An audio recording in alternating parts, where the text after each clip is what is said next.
Hermanos, a la parte final del capítulo número 8. El título del mensaje de esta tarde se llama Bajo su dirección. Y siempre, hermanos, habrá la oportunidad y habrá la lucha para nosotros como creyentes entre elegir hacer nuestra voluntad o elegir hacer la voluntad de Dios. Tenemos esas dos opciones nosotros. El que no comparte, el que no tiene la misma fe que nosotros, no tiene dos posibilidades, simplemente hace su voluntad y se acabó. Pero nosotros podemos optar por seguir la voluntad de Dios. Muchas veces no en la vida nos encontramos en encrucijadas donde tenemos dos posibilidades para seguir adelante y tenemos también dos opciones, la de seguir por nosotros mismos el camino que pensemos nosotros que va a ser mejor para nuestra vida o permitir ser dirigidos por Dios. Y el nombre del mensaje de esta mañana es Bajo su dirección. Y ojalá que ustedes, al igual que yo, esta tarde nos asombremos cuando nosotros permitimos que sea la voluntad de Dios la que se cumpla. Que usted se asombre, al igual que yo, cuando veamos de qué manera Dios maneja las cosas. Pero antes de que veamos eso, vamos a orar, hermanos, en esta poderoso Dios y buen Señor. Te damos gracias, Señor, infinitas gracias. Porque casi cada domingo, Señor, yo expreso lo gozoso, lo feliz que estoy, lo agradecido que estoy, por la manera tan rica y especial que bendices nuestra vida, Señor. Y esta mañana, al estar aquí en tu casa, al estar con tu iglesia, no ha sido la excepción, Padre. Ha sido una mañana rica. Ha sido una mañana especial, una mañana, Señor, donde creo que hemos podido disfrutar, Señor, de sensibilizarnos en muchas cosas. Gracias, porque creo que hoy estás acentuando lo que muchas veces nos has enseñado.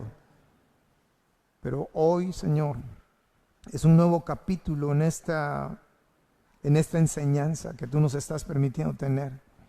Y te damos gracias y sé que a través de tu palabra también nos tienes algo especial, algo reservado, Señor, para mostrarnos en esta mañana. Te ruego por la vida de mis hermanos para que tu palabra penetre, Señor, a lo más profundo de su ser, al igual que en mi propia vida. Pero también te ruego, Señor, que me uses como un instrumento en tus manos. Que no me veas tal cual soy. Porque si me ves tal cual soy, Señor, sin duda que soy indigno. Y solamente, Señor, porque tú así lo has elegido, es que puedo ser esta mañana una vez más, y eso quiero en realidad ser, un instrumento en tus manos. Bendito seas hoy y siempre, Padre, en el nombre de nuestro Señor Jesucristo. Amén.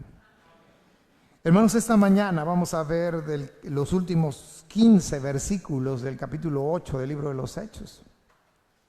Hemos venido viendo, hermanos, cómo el Señor en este capítulo 8 y sobre todo el domingo pasado vimos cómo Dios envía a Felipe detrás de esa gran persecución que hubo por el asolamiento que estaba sufriendo la iglesia. Vemos cómo Felipe es enviado por el Espíritu Santo del Señor a Samaria y él predica a Cristo, dice el libro de los Hechos, predica a Cristo, y hubo un gran gozo en aquella ciudad de Samaria. Expliqué la semana antepasada, el origen de los samaritanos. Y la semana pasada vimos de forma especial cómo Dios se enfoca en la vida de un hombre, en la vida de Simón. Un hombre que durante muchos años había engañado a los residentes de Samaria con su magia. Y les decía yo la semana pasada que solamente hay dos fuentes de las cuales puede provenir algo de lo que Simón hacía. Y sin duda que puedo decir, sin lugar a dudas, que lo que Simón hacía no venía de parte de Dios. Cuando Simón ve los resultados de la predicación de Felipe, el gozo que había en la ciudad, y cómo llegado Pedro y Juan a Samaria e impone las manos y ellos también reciben el Espíritu Santo. Y muchos eran bautizados y inclusive Simón cree. Y Simón también, hermanos, se bautiza. Y el asunto está en que cuando ve que no llega a él también la imposición de manos para que él recibiera el Espíritu Santo, pues él le ofrece dinero a los apóstoles para que él pudiera ser partícipe, él pudiera ser un receptor del Espíritu Santo. Y Pedro de manera contundente le dice: tú no tienes ni suerte ni parte en este asunto. Y Pedro le aconseja a Simón que se arrepienta, por si quizás Dios quisiera perdonarle de aquella su maldad. Y le dice: veo que hay en tu corazón hiel de amargura, así está tu corazón. Y Dios se enfocó la semana pasada en ese texto que estuvimos analizando en Simón. Y Dios hoy, hermanos, yo estaba fascinado a lo largo de la semana leyendo el texto, porque los últimos 15 versículos de este capítulo también Dios se va a enfocar en un hombre. Es la contraparte de lo que vivió Simón. Simón creyó y Simón se bautizó, pero Simón no lo hizo de manera genuina. Y ahora Dios se va a enfocar en su relato a través de nuestro hermano Lucas en otro hombre. Un hombre, hermanos, que es conocido como el eunuco. Ese funcionario que había venido desde muy lejos, era funcionario de Candace. Y este hombre, hermanos, era de origen etíope. Y tengo algunas cosas que compartirles para que profundicemos más en el pasaje y podamos encontrarle mayor belleza al pasaje y mayor sentido, mayor enseñanza a lo que el Señor nos muestra. Lo primero que quiero que observemos, hermanos, y nos ubiquemos mentalmente a Felipe predicando en Samaria. Y a cientos y miles de personas oyendo el Evangelio, y cientos y miles de personas viniendo a los pies del Señor. Pero de repente, hermanos, dice el versículo 26 que un ángel del Señor habló a Felipe diciendo: levántate y ve hacia el sur por el camino que desciende de Jerusalén a Gaza, el cual es desierto. Entonces él se levantó y fue, y sucedió que un etíope, eunuco, funcionario de Candace, reina de los etíopes, el cual estaba sobre todos sus tesoros, se había venido a Jerusalén para adorar. De entrada, hermanos, uno al tratarse de poner en los zapatos por unos instantes de Felipe, uno no le haría mucho sentido, a mí no me haría mucho sentido que Dios me haya permitido a través de la persecución llegar a una ciudad como Samaria, que hace 15 días yo les decía, una ciudad por la palabra de Dios, por el Evangelio del Señor Jesucristo, y viendo los resultados de esa predicación de Felipe y muchos viniendo genuinamente al Señor, uno le sonaría poco razonable, con poco sentido, poco lógico, tener que dejar la ciudad para ir a un lugar desierto, dejar a las masas para ir a predicarle a un solo hombre. Pero Felipe, debemos recordar cómo presenté a Felipe, cómo presenta la Biblia a Felipe. Felipe era un varón lleno del Espíritu Santo. Y cuando alguien es lleno del Espíritu Santo, es entonces cuando ese alguien realmente en un momento y en cada circunstancia, sin importar cuál sea la orden, sin importar cuál sea la voluntad de Dios, él va a seguir las instrucciones de manera específica que Dios le está brindando. Felipe no preguntó, Felipe no objetó, Felipe no puso ningún pero. Felipe solamente obedeció, dejó la ciudad, dejó las masas y se fue al desierto. Y dice el versículo 27 que entonces él se levantó y fue, y sucedió que un etíope. Ahora es interesante, hermanos, ver cómo Dios ha usado a lo largo de la vida de un hombre o la vida de una mujer. Dios no está en contra, hermanos, de las cosas como las que estaban sucediendo en Samaria, porque en realidad lo que estaba sucediendo en Samaria era un gran avivamiento de parte de Dios. Y Dios no está en contra porque Dios es el que estaba haciendo aquella obra en Samaria. Sin embargo, Dios le da la orden a Felipe de que vaya camino de un desierto, ese camino que va de Jerusalén a Gaza, para que tenga un encuentro personal con un hombre. Ahora, cuando uno ve esos datos, cuando uno analiza estas cosas y cuando uno empieza a sumarle datos, resulta que este hombre es etíope.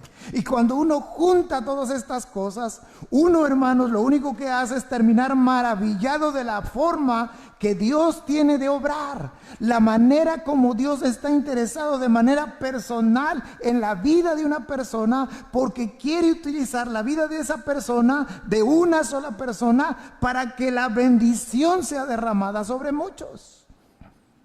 Ahora pensemos, este funcionario, pensemos un poco en su origen. Este hombre era etíope, de ese país.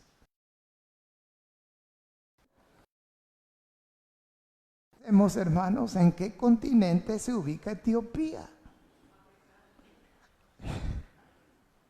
Es del continente africano. Les decía recientemente que Dios es un Dios misionero. Les decía recientemente que Dios es un Dios global. Dios está interesado por cada persona sin importar su nacionalidad, sin importar su color de piel, sin importar su estatus económico. Dios está interesado en cada persona. Pero dice la Escritura, y es donde a mí mi mente ha andado revolucionada esta semana, porque dice que aquel hombre no solamente era de origen africano. Ay, por cierto, antes que se me olvide, en los días del rey Salomón, hubo una mujer africana que lo visitó. Y ustedes han oído mucho de una reina, la reina de Sabá. Ahora, fíjense, primer libro de Reyes, vamos a ir ahí. Porque según esto que nos relata Lucas en el libro de los Hechos, dice que aquel hombre etíope vino a Jerusalén, ¿para qué? ¿Lo recuerdan? Para adorar. Ahora, ¿por qué ese hombre etíope, africano, vino de tan lejos para adorar? ¿Quién o cómo? ¿Quién le dijo o cómo le llegó información acerca de ese único y verdadero Dios que él no conocía? Ojo con esto, porque vamos a contrastar las historias de Simón y vamos a contrastar con la historia del etíope. Yo les decía, les decía hace 8 días, si hacemos una encuesta entre nuestros conocidos, quizás 95, 99% de ellos creen en Dios. Pero creer en Dios no te hace un hijo de Dios. Y sin embargo, vemos a un etíope que creía en un Dios y viajó más de 1000 kilómetros a Jerusalén para adorarle a un Dios que no conocía. Pero regresando al primer libro de los Reyes, capítulo 10, leamos de manera así seleccionada algunos versículos. Dice el versículo 1: oyendo la reina de Sabá la fama que Salomón había alcanzado por el nombre de Jehová, vino a probarle con preguntas difíciles y vino a Jerusalén. ¿Cómo vino esta reina de Sabá, hermanos?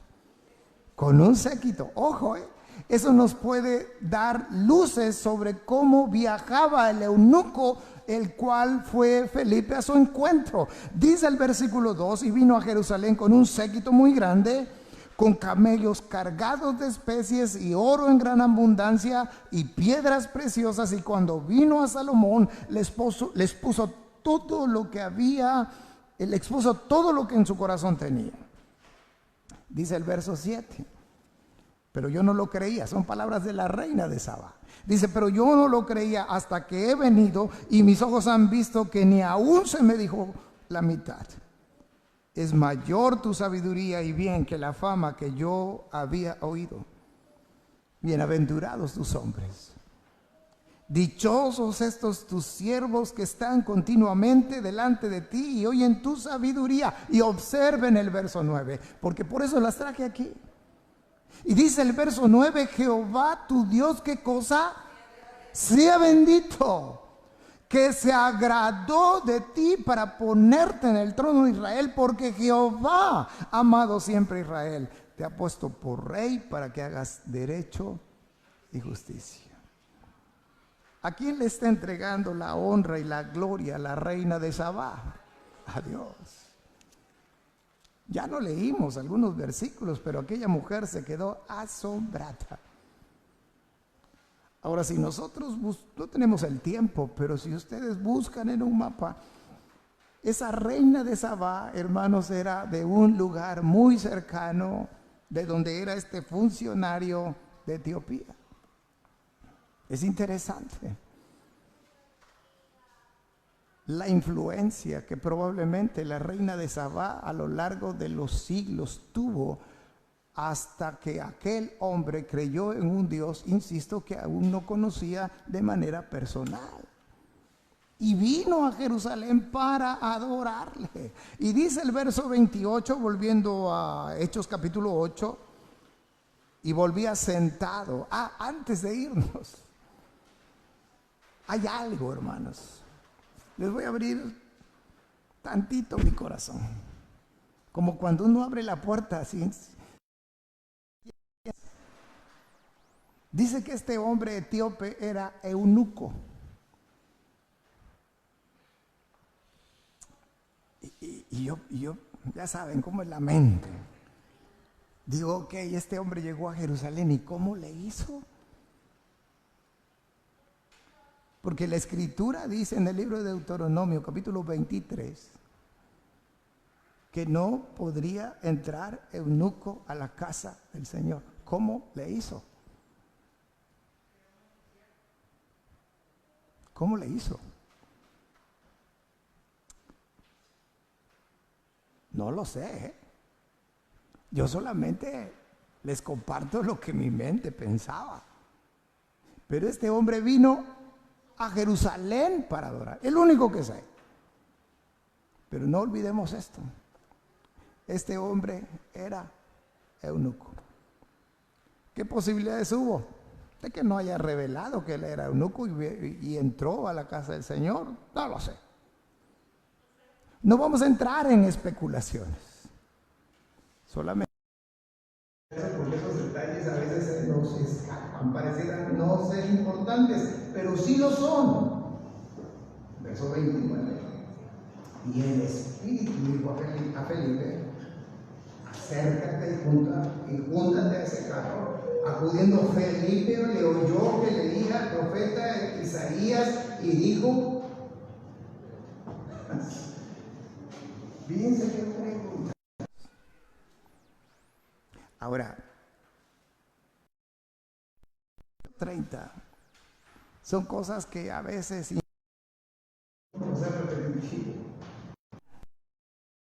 pero a veces leemos sin reflexionar. Y tratemos de imaginarnos cómo fue que Felipe se acercó a ese carro. ¿Cómo lee usted la Biblia, hermanos? Porque eso es interesante.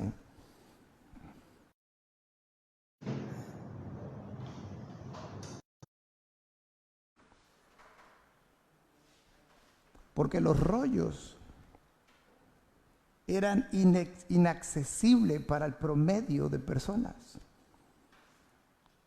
Pero él no tuvo ningún problema en poder tener un rollo para él. ¿Por qué? Porque él era un alto funcionario, era un hombre de una buena posición económica. ¿Sí me están siguiendo, hermanos? Porque uno dice, ay, va leyendo Isaías, quién sabe a qué librería pasó ahí en Jerusalén. ¿Cómo sería su Biblia? ¿Sería de piel, la pasta? ¿Sería de esas corrientitas de 50 pesos?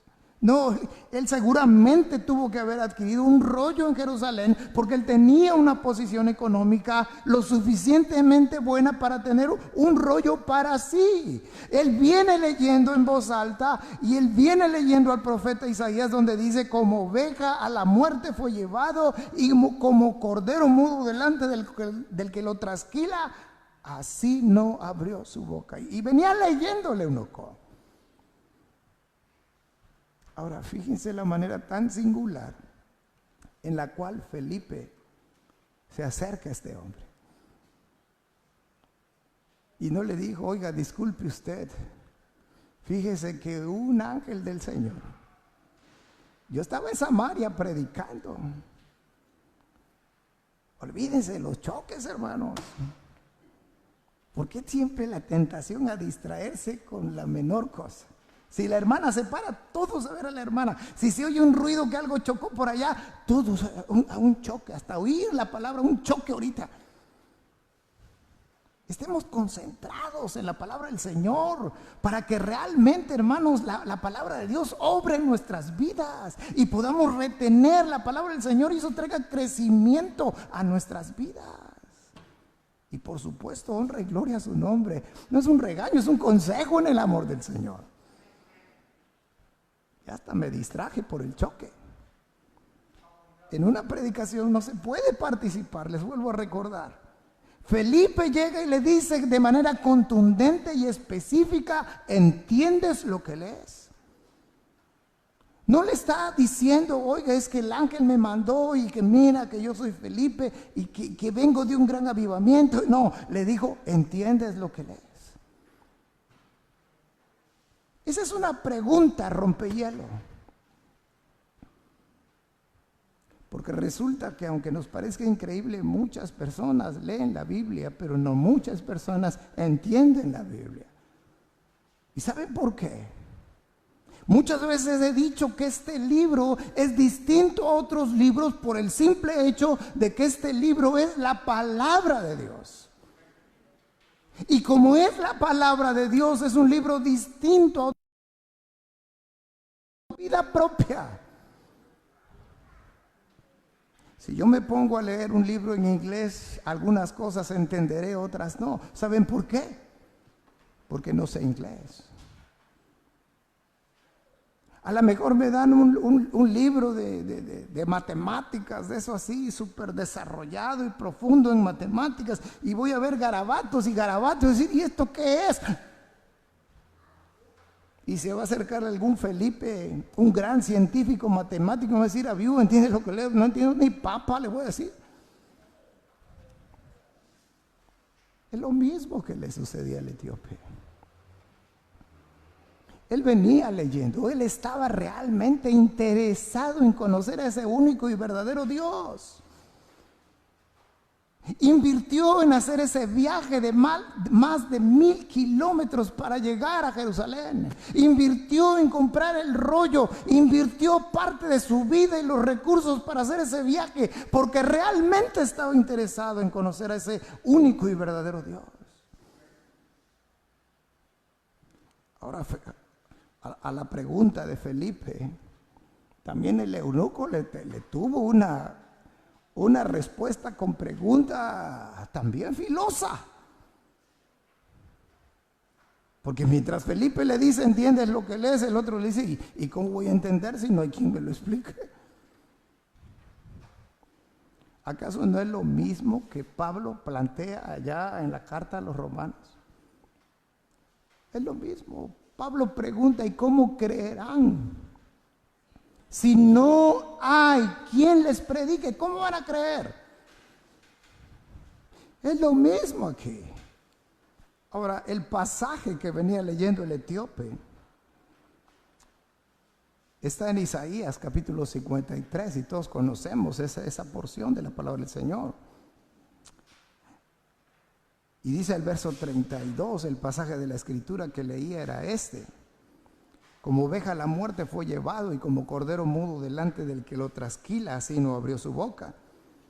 En su humillación no se le hizo justicia, mas su generación, ¿quién la contará? Porque fue quitada de la tierra su vida. Y vean lo que sucede a continuación. Respondiendo el eunuco dijo: Felipe, te ruego que me digas, ¿de quién dice esto el profeta? ¿De sí mismo o de algún otro?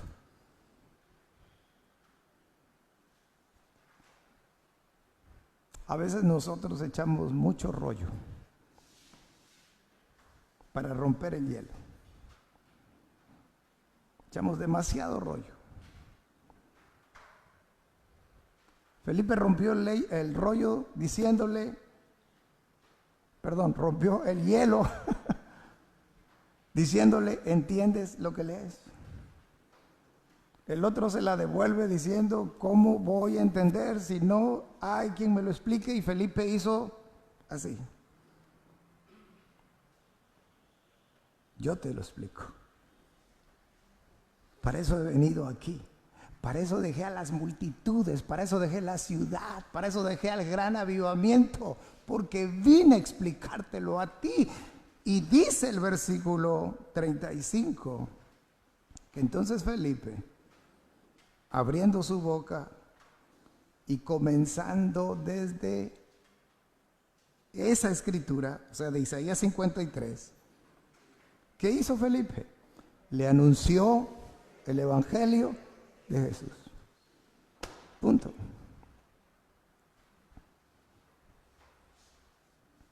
Le anunció el evangelio de Jesús. Verso 36.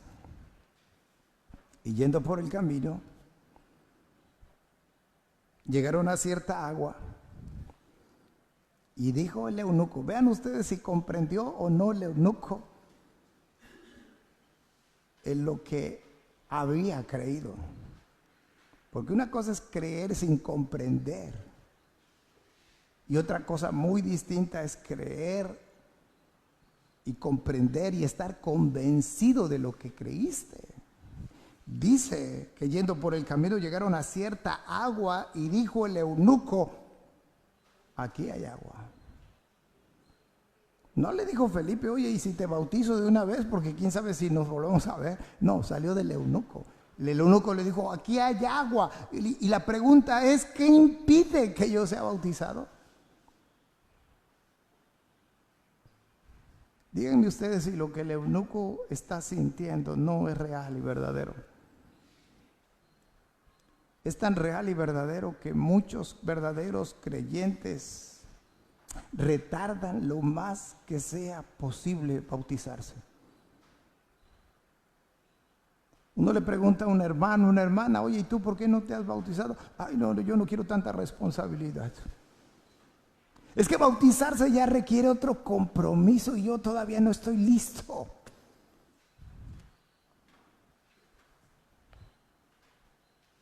Uno no puede entender eso ni aceptar eso si eres un verdadero creyente. Si has rendido tu vida al Señor. Este hombre sin duda lo hizo porque él preguntó: ¿qué impide que yo sea bautizado? Y vean la respuesta de Felipe. Si crees de todo corazón, bien puedes. Y yo sé que algunas mentes como la mía y más ágiles que la mía preguntarán: ¿y en qué momento el eunuco se arrepintió? Porque usted dijo la semana pasada que no solamente se debía creer, sino debía arrepentirse. Bueno, yo les puedo decir lo que yo creo que pasó. Porque a pesar de que el escritor de este libro es el doctor Lucas, un hombre minucioso que de manera detallada escribió el Evangelio de Lucas y el libro de los Hechos, dirigido ambos a Teófilo, hay detalles que Dios no le permitió registrar en esos libros. Eso es lo que yo creo. Pero vamos a dejar que la Biblia nos enseñe, porque entonces va a decir: ay, pues el hermano manipula como él cree. No, no es como yo creo. Vamos a ver una evidencia de cómo este hombre lo que hizo fue real, fue verdadero. Dice el verso 38: y mandó parar el carro y descendieron ambos al agua, Felipe y el eunuco, y le bautizó. Cuando subieron del agua, el Espíritu del Señor arrebató a Felipe, y aquí viene la clave, y el eunuco no le vio más. ¿Y cuál es la evidencia entonces? La última parte del versículo: y siguió ¿cómo? Gozoso su camino. Gozoso su camino. ¿Cómo estaba la ciudad de Samaria? La iglesia de Samaria estaba gozosa. La Escritura dice que hay gozo en el cielo cuando un pecador se arrepiente. Y la semana pasada yo les decía, no solamente estaba gozosa la ciudad de Samaria, también Felipe. Y los hermanos que vieron que Dios de las cosas malas saca cosas buenas. Tú repite y repite eso. Porque la persecución de la iglesia valió la pena. Así como que Felipe dejara Samaria y las multitudes y el avivamiento y todo lo demás, valió la pena por un solo hombre. Porque vino a hablarle de Cristo a este hombre etíope. ¿Y cómo sé eso, hermanos? Porque la vida de este hombre tuvo un gran impacto en el continente africano. Hay muchos nombres de hombres que la Biblia ya no registra, pero que fueron hombres que sirvieron al Señor. Yo les voy a mencionar uno, hay varios, todos de origen africano. Uno de ellos, Agustín, originario de Hipona.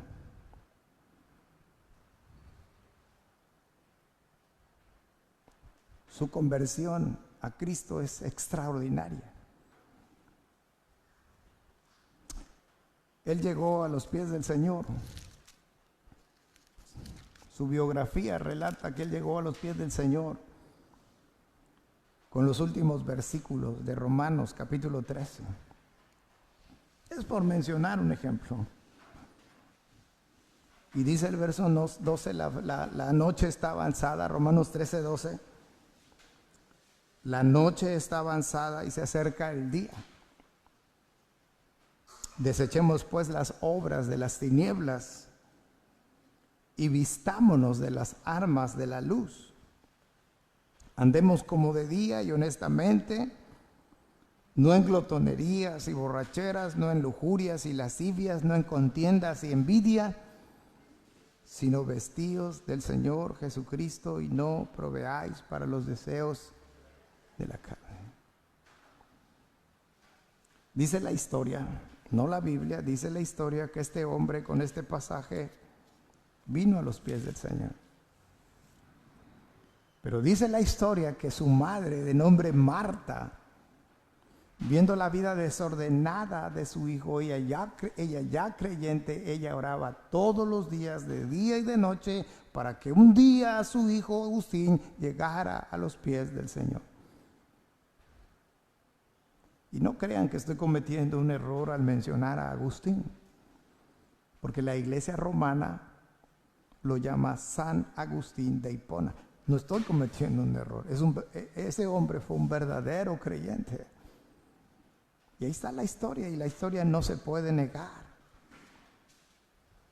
Ahora, Dios usa, lo menciono como un ejemplo, porque Dios seguramente usó la vida de ese etíope, ese eunuco, alto funcionario, donde uno diría, no vale la pena ir a predicarle un solo hombre, porque uno no sabe lo que Dios es capaz de hacer a través de la vida de un hombre.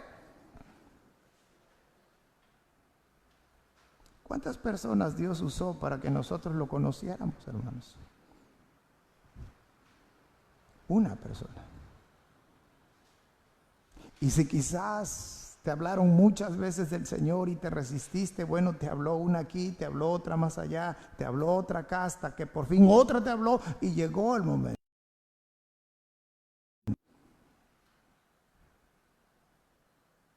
¿Qué hubiera pasado, hermanos, si Felipe se hubiera resistido a la voluntad de Dios? ¿Qué hubiera pasado si Felipe se hubiera resistido, hermanos, a caminar y a predicar bajo la dirección de Dios?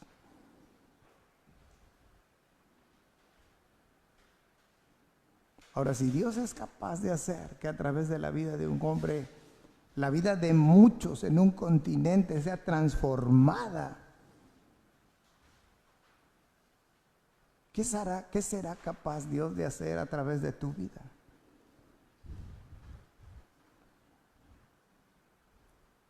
Y yo quiero usar dos ejemplos para terminar. Imaginemos que usted es parte de una familia mixta, hablando en lo espiritual, hablando en la fe. Imagínese que solamente usted es el creyente en la familia. ¿Cómo Dios va a obrar en la vida del resto de la familia que aún no cree en Él? A través de la vida de usted. ¿Y cuál es la otra opción posible? Que toda la familia es creyente. ¿Acaso las familias conformadas por creyentes no necesitan un líder espiritual en la familia? También. Porque el hecho de que todos seamos verdaderos hijos de Dios en una familia no significa que tenemos la misma fortaleza en la fe. No significa que tenemos la misma madurez, el mismo crecimiento en lo espiritual. No significa. Tiene que haber alguien que se atreva a asumir el liderazgo. Guiar a la familia, empujar a la familia, animar a la familia. Y el que está entre una familia mixta tiene que querer asumir ese rol de liderazgo. Y a lo mejor su familia no permita que ni siquiera le leen la Biblia, pero hay una herramienta excelente en la cual se puede testificar sin hablar de la palabra del Señor, y es a través de la conducta, a través del famoso llamado testimonio. Es la única manera, hermanos.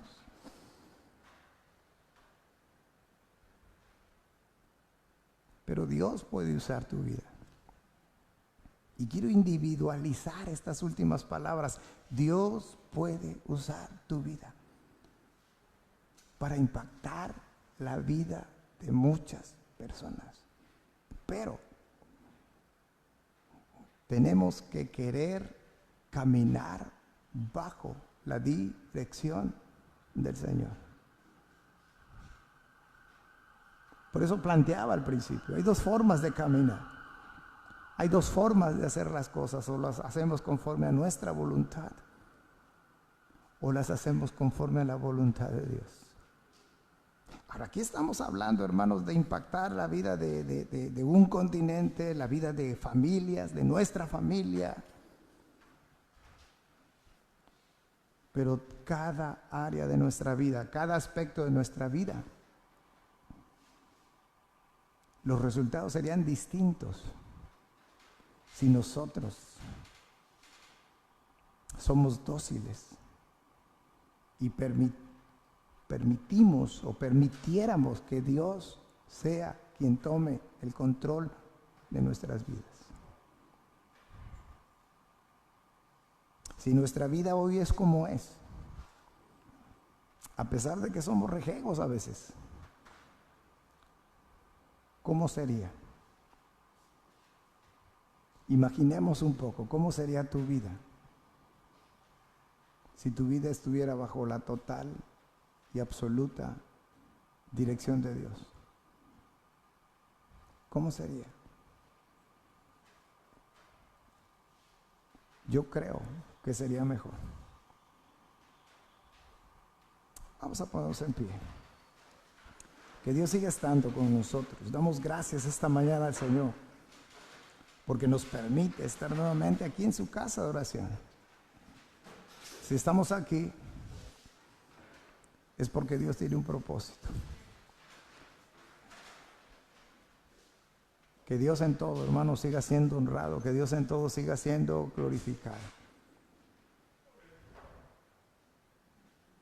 Oremos. Poderoso Dios y buen Padre, que moras en los cielos, te damos gracias por darnos la bendición, por darnos la oportunidad, por darnos el privilegio. Son tantas cosas a la vez, Señor, pero gracias por permitirnos estar aquí en tu casa. Te bendecimos, Señor, porque lo que decía al principio de este mensaje es una realidad. Hoy nos has permitido, Señor, gozarnos. Y cuando decimos gozarnos es porque creo que hoy tú has impactado nuestras vidas, Señor, al conocer el sufrimiento de los demás. Y nos hemos gozado ante el privilegio de orar delante de ti por ellos. Pero al mismo tiempo nos hemos gozado al darte gracias, Señor. Porque sin duda tú hasta este momento has tenido misericordia de todos nosotros. Te honramos y te glorificamos, Señor. Y seguiremos orando por todos aquellos que están pasando por momentos de gran dificultad. Por nuestros hermanos que están viviendo algunas tragedias justamente ahora, Señor. Te pedimos que los fortalezcas, que los consueles, que los animes, que fortalezcas su fe. Y te pedimos por nosotros, Señor, por tu misericordia, Padre, pero también para que tú nos sigas enseñando a ser agradecidos delante de ti. Que nos sigas enseñando, Señor, a reconocerte en todos nuestros caminos. Y que en todo asunto y en todo momento ahí estás tú, Señor. Fortalece nuestra fe. Fortalece nuestra esperanza y que sigamos adelante, Señor, sin quitar nuestra mirada de ti. Una vez más, oramos por la vida de tu iglesia. En todo el mundo, Señor. No solamente por esta iglesia local, donde tu iglesia, Señor, una vez más continuará la prueba a la cual está siendo sometida. Fortalece tu iglesia, Señor. Así como lo has hecho a lo largo de los siglos, que has cuidado de ella y la has sustentado. Sigue siendo fiel, Señor, para con tu iglesia. Sigues demostrándote paciente, misericordioso, bondadoso para con la vida de tu iglesia, Señor. Hay una amenaza seria para que las iglesias vuelvan a cerrar sus templos. Y nuestra petición es esta mañana, Señor, no permitas que tu iglesia siga siendo azotada. Porque tu iglesia, Señor, vive hoy en carne viva los estragos, Señor, de ese confinamiento, de ese distanciamiento que ha traído frialdad a tus hijos. Aunque muchas veces no se quiere reconocer. Nunca será lo mismo, Señor. Así que, Padre, en tus manos estamos. Y ayúdanos, Señor, a ser obedientes a tu voluntad, a tu dirección. Que nos mostremos en todo momento dóciles. Y seguramente los resultados serán diferentes y sobre todo para la honra y gloria de tu bendito nombre. Despídenos en paz y llévanos con gozo a nuestros hogares. Y que esta semana que estamos iniciando hoy sea una semana en la cual tú puedas agradarte, Señor. Te bendecimos, te decimos gracias en el poderoso nombre de nuestro Salvador, nuestro Señor Jesucristo. Amén. Hemos concluido, hermanos, que el Señor nos siga bendiciendo.